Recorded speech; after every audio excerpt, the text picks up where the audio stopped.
What's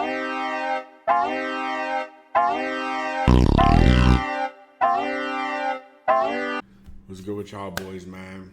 I know it's been a little minute. Y'all already know who it is, though. Jay out of YE, Jay Angle, Jayariez, all that. Jay Ariez. I'm back. I got another reaction for y'all boys today, man. I ain't gonna fart, man. I got a good video. Shout out my boy Super Kick Studios, man. Always dropping them bangers. He said how Dolph Ziggler almost became a main eventer. Now, let's talk about something real fast, all right? Before we watch this video, I would like to take a moment and I want to look at Dolph Ziggler's accomplishments. So let's look at this. Shout out Shannon in my Discord, man. So look at Dolph Ziggler, man. So he's a 2-time world champion, 3-time if you count the NXT title. He's a 2-time U.S. title champion. My apologies. 6-time Intercontinental champion. 4-time tag champion. 1-time Money in the Bank winner. And they talked about that promo. It was pretty good. Now listen. I think Dolph Ziggler's a hooper. I think Dolph Ziggler is indeed like that. However, looking at his resume, this is one of those things where you had to have been there because, unfortunately, Dolph Ziggler has all the accolades, but Dolph Ziggler was never that guy. Now, obviously, one would say Dolph easily should have been that guy. I mean, I agree. I definitely think Dolph should have been that Dolph could have been that guy. I would listen to the argument that Dolph should have main evented Mania 31.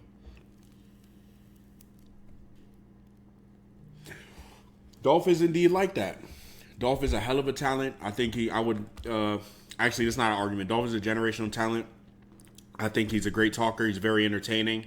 He gives 100% with every role he has. And I think Dolph is one of the best guys in the company in terms of you can plot him in any situation and he will thrive. However, Dolph has never been that guy. Now, whether you want to blame him or whether you want to blame WWE, whatever, but Dolph has never been that guy. Is Dolph a Hall of Famer? First ballot. But Dolph has never been that guy. So like I was saying earlier, this is one of those things where you had to have been there. Because on paper, it looks like Dolph was absolutely one of the top guys for WWE. But when you look back and really like see what was going on, you really look back and watch Ziggler's career, he wasn't. Okay? So what we're going to do is we're going to watch Super Kick Studios video. We're gonna see. He said how Dolph Ziggler almost became a main eventer. So we're gonna see what he's hitting for, man. We're gonna see what he's talking about. We're gonna see if he's spitting or if he's not.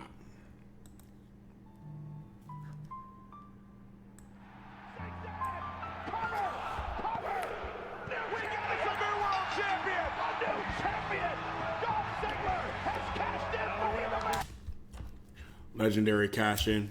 I like Seth's better, but for a long time, this was, was it arguable? For a long time, this was the best cash in ever. For me, it goes Seth, Dolph, RVD. If you have Big E's over RVD, that's fair. I understand. That's just me, though. Dolph's cash in was, that Raw after Mania 29, one of the best Raws ever. That crowd was amazing, yo. That crowd was electric. And I've seen Dolph do great things in the past. This was his greatest night. Oh my God. That performance at Survivor Series 2014, yo. Whew. And then when Sting came out, that's one of the best. That's my favorite Survivor Series match ever. That's definitely my favorite Survivor Series match, yo. Cena got eliminated early. Everybody thought Team Cena had no chance. No pun intended. No chance in hell to win. What Dolph Ziggler do? Dolph Ziggler came back like 3-1, yo, on some LeBron shit. Ended up winning the whole match. Oh my God. This is what I love, but you know what? Sometimes things you love don't always love you back. Right. Career of almost, man. He said Dolph Ziggler has a career of almost. I almost reached the top. I almost been that guy. I almost was a main eventer, man. Let's see what he's hitting for. Let's see what you're talking about.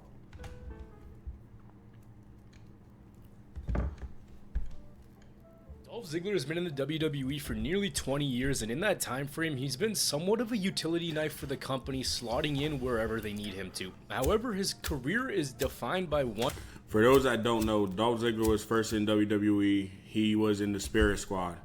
So one of those tag team titles, I don't know if you noticed, but one of the tag team titles was an old tag team titles before 2010. That's because that the Spirit Squad the Spirit Squad held the tag team titles with what's known as the Freebird rule. So the Freebird rule is when multiple people in a tag team or faction are able to defend that tag team. For example, the New Day, they could defend it with Big E or Kofi, Big E or Xavier, Kofi or Xavier. You know what I'm saying? So that's the Freebird rule. That's how Dolph Ziggler that's how Dolph Ziggler won his first tag team title, which, by the way, Dolph Ziggler officially became a Grand Slam champion in February 2011 when he was awarded the World Heavyweight title by Vicky Guerrero. One word. If I said Grand Slam, I'm high already. If I said Grand Slam, I meant Triple Crown. My apologies. He was a IC, World Heavyweight, tag team, and then World Heavyweight of that day. And that's almost. Seems like every time he would do something of note, every time he was in a big storyline, or anytime he was ready to make that next step into the upper echelon of WWE superstars, his momentum would be pulled from underneath him, where the company would hesitate to do anything of substance with him. I think a majority of wrestling fans would agree that Dolph... Yeah. Oh my God, Jesus. With that Rusev, Lana, Summer Rae, and Dolph storyline, I think Dolph was in creative hell. They had Dolph doing anything, yo. I don't know, man. It's kind of ridiculous. Actually, not kind of. It was very ridiculous. Dolph Ziggler is one of those guys who's always showed up and put his best foot forward. He's one of the greatest sellers in the company's history, and as time has worn on, he's developed an ability on the mic that allows for his passion for pro wrestling to come to the forefront. He loves this, but as you'll see in this video, this hasn't always loved him back. Ziggler was signed to WWE Developmental in 2004 after the company saw him wrestle.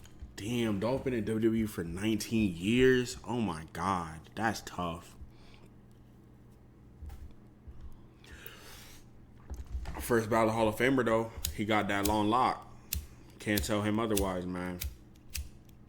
It is lighter is finished, chat. In college, he had been into wrestling since a very young age. In high school, he set the record for most pins held, and when he got to Kent State University, the record for most career wins. Went to OVW for a bit and then made his debut in September of 2005 as Chavo Guerrero's personal caddy. Guerrero was going under the character of Kerwin White. Unfortunately, though, Eddie Guerrero passed away that same year and the character was dropped. Dolph Ziggler, being part of the act, was also scrapped and sent back to OVW, but he'd make his way back pretty quick. Now, shout out Marky D, because I watched a video on Kerwin White. It seemed like Chavo was really trying. And from what I saw, it was a little entertaining. It was okay from what I saw. 2006, he re-debuted as part of the Spirit Squad, where he went under the name of Nikki. The Spirit Squad was a group of male cheerleaders designed for comic relief. They were jobbers and I made that, by the way. Very much so treated like that on WWE TV. Though the group did get main event exposure when they shared the ring with DX, but it was over before we knew it, and Ziggler was right back where he started in developmental. That's because, if y'all don't know what happened, so DX led the Spirit Squad into a trap. And they ended up in a box. All the Spirit Squad ended up in a box. So Triple H and Shawn on the label, correct me if I'm wrong, y'all, I believe the label said return to Ohio Valley Wrestling. Hey, yo, that's where Shotzi need to go. As time passed and OVW turned into FCW, he refined everything about himself and made his re-debut in 2008 as Dolph Ziggler, a bleach blonde, overconfident, cocky yet charismatic stud. What I will say about Dolph Ziggler is, to this day, Dolph Ziggler got me doing this. To this day, Dolph has me doing that. So, hey, man. Would you call Dolph a little influential? A little influential? I do think he popularized, well, obviously, in the wrestling world, the term heel is always popularized, but around the early 2010s, he did have people calling themselves heels. He definitely did do that. who could also back things up in the ring. Early on, he was in mid-card rivalries that weren't anything of note, but he did get TV time on a consistent basis, so it wouldn't be far-fetched to say that management did have plans for him. The same management that through the years would turn things messy for him, let's just say. In his early days, we got signs of something that would plague him throughout his career, and that's stop and start pushes. He feuded with Rey Mysterio and John Morrison, failing to win the Intercontinental Championship, but a turning point came for him in 2010 when he was paired up with Vicky Guerrero, who was his on-screen girlfriend. He won the Intercontinental Championship and continued to feud with Kofi for a majority of the year. In early 2011, he was in a rivalry with Edge for the World Heavyweight Championship, where even though he lost a match at the Royal Rumble, he was awarded the world title when Edge was DQ'd for using the spear. So at this point, you could see that there was clearly something that the company saw in him. Otherwise, why would they put his name in the history books, even if it was just for a brief time? He lost the title the same night back to Edge, a step in the right direction for sure, but the feud with him didn't really go anywhere after that. Ziggler and Vicky... Now, listen. Okay, let's take a pause from this, and let's look at Mania 27. Now, I believe... Okay, damn, I can't type. Damn, bruh. Alright, so I believe that Dolph was in that match where it was Snooki, right?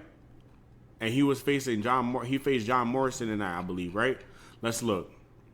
Yeah, why was this the second to last? Okay. Yeah. Okay, so it was John Morrison, Snooki, and Trish versus Dolph, Lake, and Lay Cool with Vicky. Now, what should have happened is Dolph and Alberto low-key, Alberto challenged. Okay, actually, because he couldn't have won the Rumble because he faced Edge that night. Honestly, if I was doing this, here's what I would do. Edge wouldn't face Alberto. Edge would face Dolph. How are we going to get Edge to face Dolph Ziggler? Dolph couldn't beat Alberto for the title match because fans would have got mad. However, would we have been mad if it became a triple threat match? I don't think people would have been mad. I think people would have said that Dolph deserved it. I don't think people would have been that mad.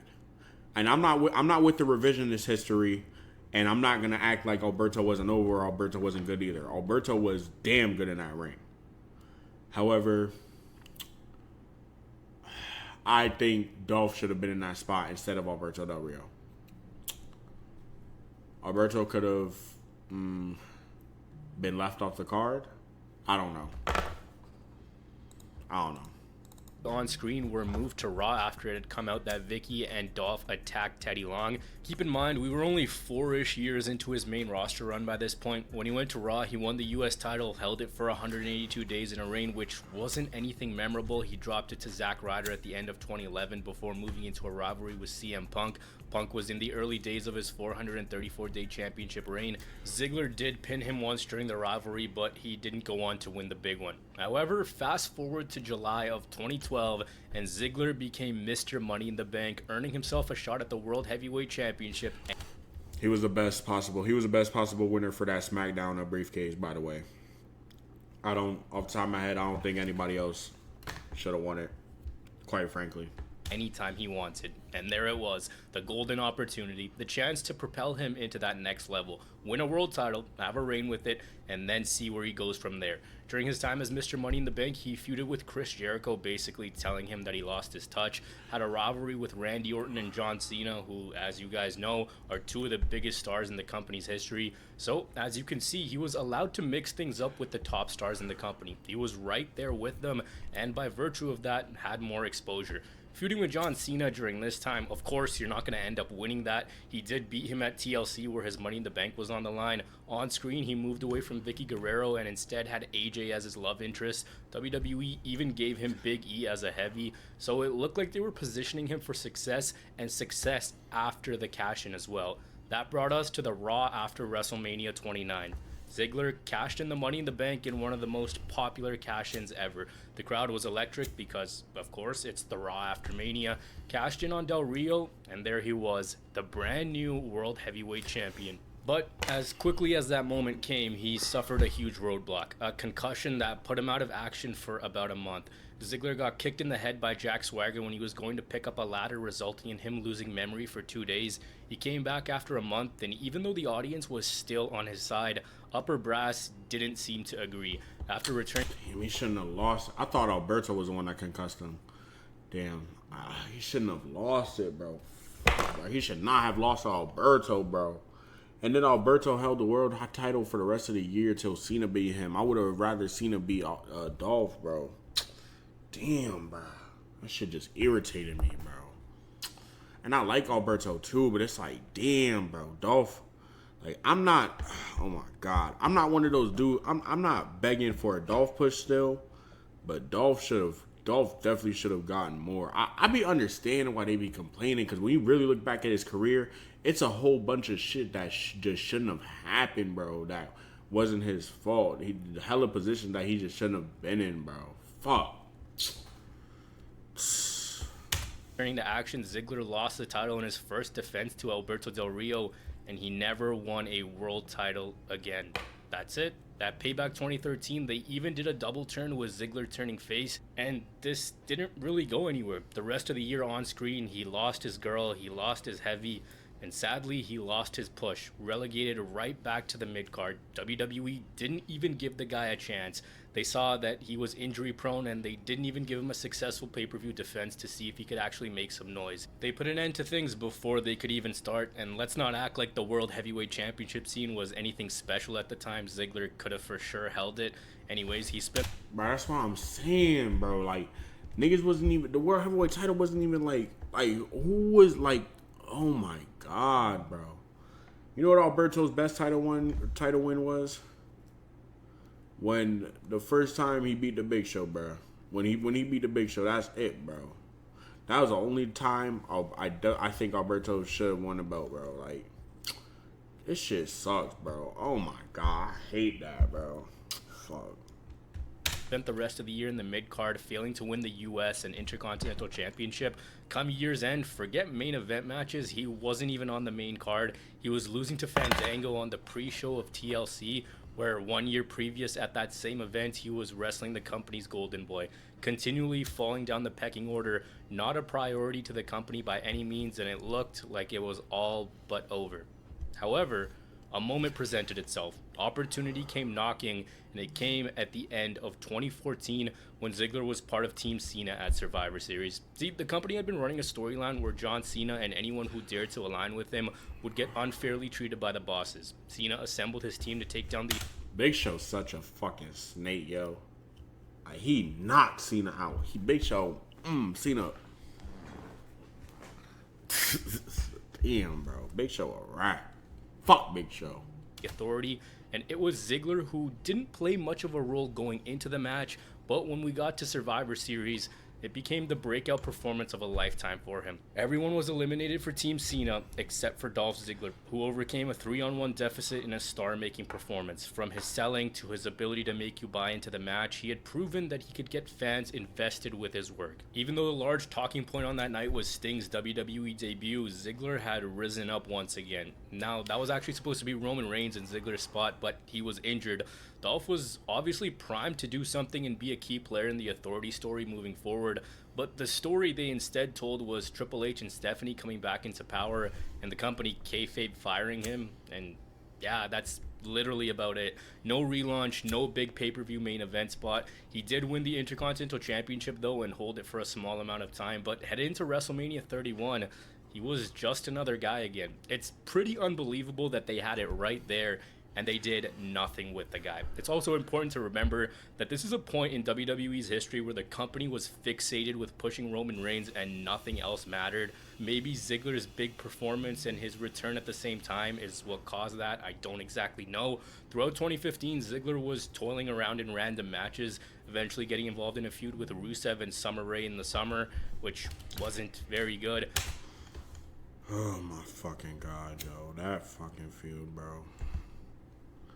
I don't know what. Yeah, this was when Vince started snorting that stuff.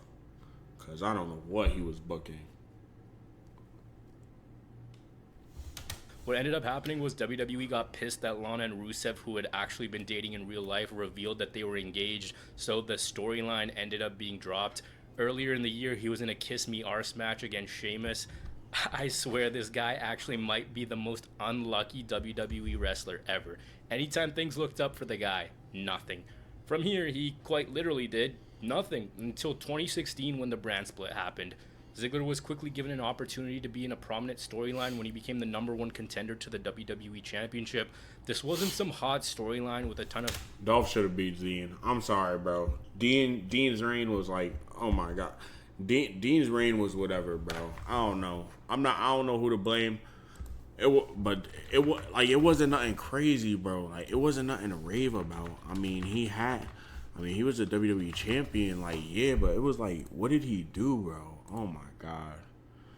Let's look, bro. WWE World Champion. He held it for 84 days. Okay, this match was fire. Okay. Alright.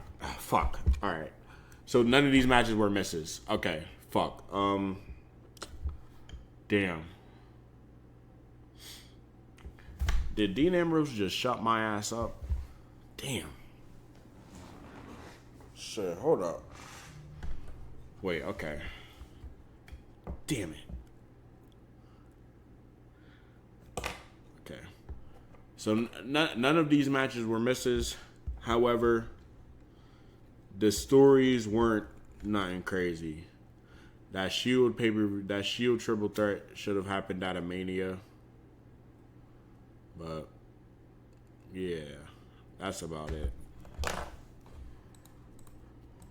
A fan investment, but a fresh challenger. Someone fans wanted to see in that position.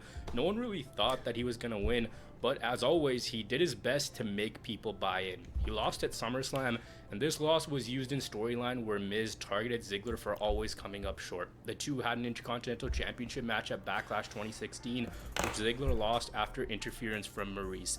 Dolph wanted another title shot, but Miz refused, which led to Ziggler cutting a very passionate promo in which he put his career on the line. The storytelling and drama of that match being its key strength. The two doing a really good job at building the tension and engaging the crowd. A crowd that was fully behind Dolph Ziggler. He won that night, and for what, the third time? It seemed like there was another resurrection in Dolph Ziggler's career. Can you guess what happened? Yup. Literally nothing. He had proved that maybe he wasn't damaged goods. He dropped it back to The Miz on SmackDown after just 37 days.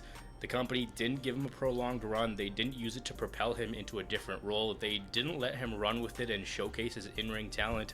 He's gone on record to say that he actually wanted to lose the match at Backlash so he could take some time away. However, as the title suggests, almost. In an alternate universe, he goes on a Seth Rollins-like IC Championship run, but that didn't happen for him. At this point, multiple opportunities to have him be something more.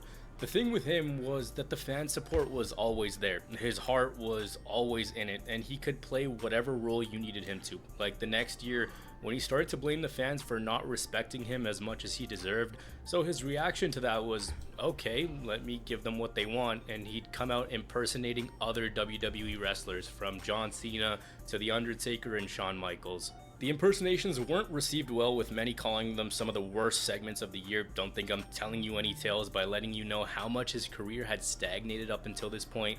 Lost, confused, a star that could have been. In that same year, he won the US Championship at Clash of Champions, and then the following SmackDown vacated it, telling the crowd that here is something to remember me by, teasing to leave the WWE. This was done to try to reboot his character, but it didn't. He returned at Royal Rumble 2018, and there was a lot of talk that he might actually win it. If they wanted to repackage him, they should have done something different when he came back. He had the same entrance, the same ring gear. It was just the same Dolph Ziggler. In 2018, though, he did have high points, however. Dolph should have won the Rumble. Okay, actually, due to what happened, I think Dolph should have won the Rumble. However, Shinsuke winning was not a bad decision. He just should have beat AJ. With Brock Lesnar in retreat with the Universal Championship, Raw needed something to carry it, and that was Seth Rollins and Dolph Ziggler. When Drew McIntyre arrived on the scene, the two became a focal point on Raw. It was that Shawn Michaels and Diesel dynamic. Eventually, after winning the tag titles, they had a rivalry which surprisingly had no big blow-off, no big pay-per-view match. So you look at things and you go, okay, maybe something happens once, coincidence, maybe twice, okay, unlucky, 3 times, okay, maybe they had other plans. A tag team, and a big tag team, to have a breakup, and you're not even gonna run it on a B or C level show, seems kind of suspect, and honestly it seems really unlucky. He feuded with Kofi in 2019 for the WWE Championship, you know, the "it should have been me" promo. After that, he hasn't really done anything of note. He's been the guy that WWE throws in when they need a safe hand. Whether it's a thrown together tag team or random mid-card matches, he seems like their guy to do just that. He's also received a co-sign from The Rock, who at one point responded to an Instagram post that WWE put up. It showed Dolph Ziggler with the WWE title, and he said, quote, "I'd co-sign this decision 100. Talented dude and always has had a spark in his presentations. He won the NXT Championship in 2022, which is so random, but I guess it makes sense with his career. It's a story of what if, and normally these are based on guys who fumble their careers, or guys who fail to find that same magic again, or people who get injured. But not in this case. In this case, the company had multiple opportunities to push him. They never gave the guy any consistency, and on multiple occasions he rebuilt himself. The earmarkings for success were there from a young age. The cash-in felt like he had the wrestling world at his fingertips, but right when he got on the cusp of something, WWE refused to allocate the time and effort into making him into something bigger. You can never say never, because you don't know when someone will get hot and all of a sudden factor into the plans, because we've seen that again and again. I think a lot of you guys have watched enough wrestling that you just don't know when someone will become a fan favorite and they'll want to push that guy. However, in Ziggler's case, it's all about what you do with them afterwards. And in his case, the misses have been injury. The misses have been WWE just not trusting him, and it's so strange. He's had a successful career, yes. The dude's won a ton of titles. He's had his fair share of strong matches, and I genuinely believe he has the respect of a majority of wrestling fans. Just a constant workhorse who does whatever is asked of him. But in retrospect, you look at all the chances to make him into something, and they didn't. But you guys let me know, what went wrong for the guy? Do you think the guy should have been someone on the posters and on the marquee for the... I ain't gonna lie, Superkick Studios was spitting. That's why I just stayed quiet. But honestly, yeah, bro. Dolph should have had more. I'm not blaming him. I definitely think, now listen. Obviously, we all have our favorites. There are reasons that some people get pushed more than others, obviously. And I definitely do think that a lot of the time, it don't be WWE's fault, it be the wrestler's fault. Sometimes these wrestlers really do be ass. However, there are definitely some people that WWE has dropped the ball with. Wade Barrett is one of them. Mr. Kennedy is another one, bro. And Dolph Ziggler is another one. WWE has dropped the ball on Dolph Ziggler so many times, bro. And I'm not blaming him. However, the people still saying, oh, WWE has dropped the ball with him, but Dolph Ziggler has also done a lot in his career. Let's not undermine what he's done in his career. So for all those saying, oh, Dolph should be a champion, Dolph should, like, no, he shouldn't, bro. Like, y'all gotta relax. Honestly, bro. Like, Dolph won what he won. Dolph's a multi-time champion. Just leave it at that, bro. Dolph is straight. Dolph don't need nothing. How many defenses did he have in his longest reign? I don't really remember these matches. I ain't even about to copy y'all. But, yeah, man. If y'all enjoyed this video, make sure y'all leave a like. Make sure y'all subscribe, man. I hope y'all have a blessed day. I'm off this, bro. Fuck AEW. Nah, I'm joking. Nah, I love backyard wrestling.